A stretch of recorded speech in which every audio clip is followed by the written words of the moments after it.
नमस्कार। आज case explainer में हम एक ऐसे मुद्दे की बात करने वाले हैं जिसने पूरे एजुकेशन सिस्टम की नींव हिला दी है। 2026 का नीट एग्जाम फ्रॉड।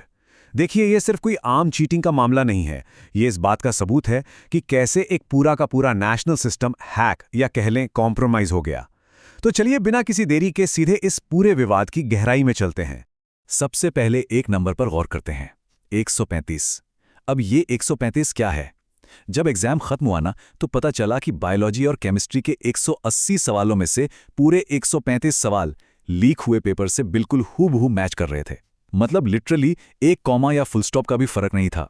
इमेजिन कीजिए, बायोलॉजी के 90 में से 90 और केमिस्ट्री के 45 में से 45 सवाल, वो भी एकदम अनब्रोकन सीक्वेंस में। ये कोई तुक्का या गैस वर्क तो बिल्कुल नहीं हो सकता है ना। ये एक बहुत ही बड़े लेवल की धांधली का पक्का सबूत था।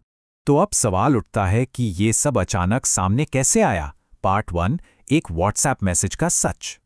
देखिए, पूरी कहानी की शुरुआत होती है 2 मई की रात को आए एक अकेले व्हाट्सएप मैसेज से। केरला में एमबीबीएस की पढ़ाई कर रहे एक स्टूडेंट ने राजस्थान के सीकर में अपने पिता को एक मैसेज फॉरवर्ड किया। पिता वहां एक पीजी हॉस्टल चलाते थे। उस मैसेज में एक फाइल थी और साथ में लिखा था, सीकर से मेरे दोस्त ने भेजे हैं, कल के नीट पेपर में यही 300 सवाल आने वाले हैं। अगली सुबह उन पिता ने वो पेपर अपने हॉस्टल के बच्चों को बांट दिया और जब एग्जाम के बाद एक कोचिंग टीचर ने उसे चेक किया, तब जाके होश उड़े।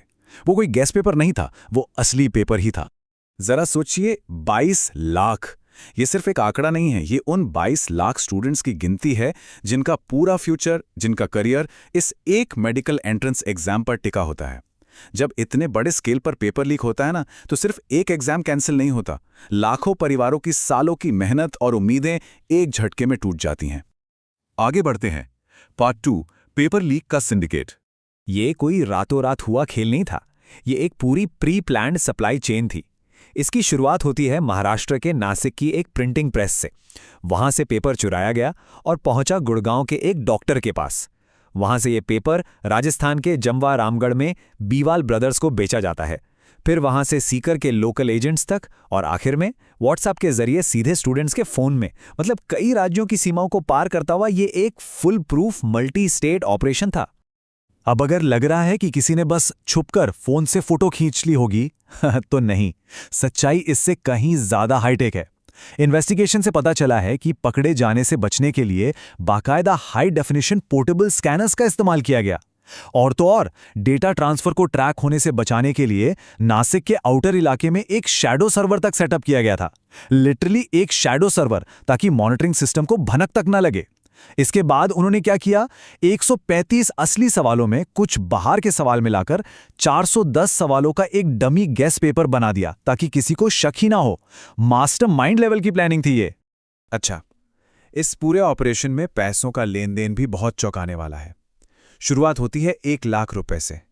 नासिक में एक मेडिकल स्टूडेंट ने सबसे पहले इस क्वेश्चन पेपर की फिजिकल कॉपी सिर्फ 1 लाख रुपए में खरीदी थी, बेस प्राइस कह लीजिए इसे। लेकिन जैसे ही ये पेपर गुड़गांव के डॉक्टर से होते हुए राजस्थान के बीवाल ब्रदर्स तक पहुंचता है, इसकी कीमत सीधा रॉकेट की तरह आसमान छू लेती है। 26 अप्रैल को, मतलब एग्जाम से मुश्किल से एक हफ्ता पहले, यही पेपर पूरे 30 लाख रुपए में बेचा गया। देख रहे हैं आप कैसे ये एक फुल फ्लेज्ड बिजनेस मॉडल बन चुका था। और फिर आता है इस सप्लाई चेन का एकदम आखिरी हिस्सा।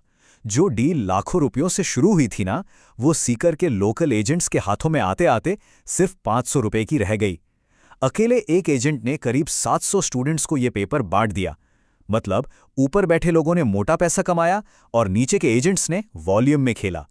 500 रुपए में नीट का पेपर ऐसे बिका जैसे बाजार में कोई आम सामान बिकता है। बिल्कुल अनबिलीवेबल। चलिए अब बात करते हैं इन्वेस्टिगेशन की, पार्ट 3, सिस्टम की नाकामी और जांच। यहां पर ऑफिशियल्स की बातों में एक बहुत बड़ा कॉन्ट्रडिक्शन देखने को मिला।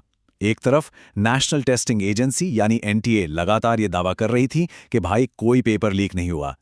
लेकिन दूसरी तरफ जब राजस्थान की स्टेट स्पेशल ऑपरेशंस ग्रुप यानी एसओजी ने अपनी जांच की, तो एक अलग ही कहानी सामने आई। उन्होंने पाया कि ये पेपर स्टूडेंट्स के पास एग्जाम से एक हफ्ता पहले और कुछ मामलों में तो पूरे 1 महीने पहले से मौजूद था।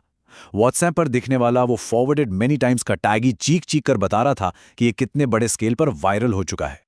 और जांच आगे बढ़ने पर कुछ बहुत ही सीरियस आरोप भी सामने आए मीडिया रिपोर्ट्स के मुताबिक, और हम यहाँ निष्पक्ष रूप से सिर्फ उन फाइंडिंग्स की बात कर रहे हैं जो सोर्स मटेरियल में मौजूद हैं। बीवाल ब्रदर्स में से एक भाई कथित तौर पर रूलिंग पार्टी की यूथ विंग का मेंबर है। सोशल मीडिया पर राजस्थान के एजुकेशन मिनिस्टर के साथ उनकी तस्वीरें भी मौजूद हैं। और सबसे ज्यादा चिंता वाली बात क्या है, ये आरोप कि उन्हें इस लीक के बारे में 1 महीने पहले से पता था। दिलचस्प बात यह भी है कि उनके परिवार के 4 बच्चों ने पिछले ही साल नीट क्लियर किया था। ये वो कनेक्शंस हैं जो सिस्टम के अंदर की बहुत गहरी खामियों की तरफ इशारा करते हैं।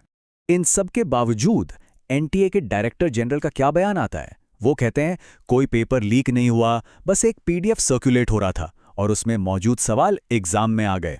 मतलब 180 में से 135 सवाल डिट्टो मैच कर गए, लेकिन फिर भी इसे ऑफिशियली लीक मानने से इनकार किया जा रहा था। और इसी बीच महाराष्ट्र और राजस्थान की अथॉरिटीज के बीच ब्लेम गेम भी चालू हो गया कि आखिर ये पेपर लीक हुआ तो हुआ कहां से।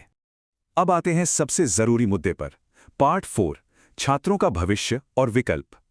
आखिरकार 12 मई को एग्जाम कैंसिल कर दिया गया और री एग्जाम अनाउंस हो गया। सुनने में तो शायद एक फॉर्मल सा डिसीजन लगता है, लेकिन जरा सोचिए, इसकी असली कीमत कौन चुकाता है? वो स्टूडेंट्स, महीनों की नींदें कुर्बान करना, कोचिंग की लाखों की फीस भरना, अपना सारा सोशल लाइफ छोड़ देना, और फिर जब एग्जाम खत्म होने के बाद एक चैन की सांस लेने का वक्त आता है तो पता चलता है कि फिर से वही सब करना होगा। ये मेंटली, इमोशनली और फाइनेंशियली पूरी तरह से तोड़ कर रख देने वाला होता है।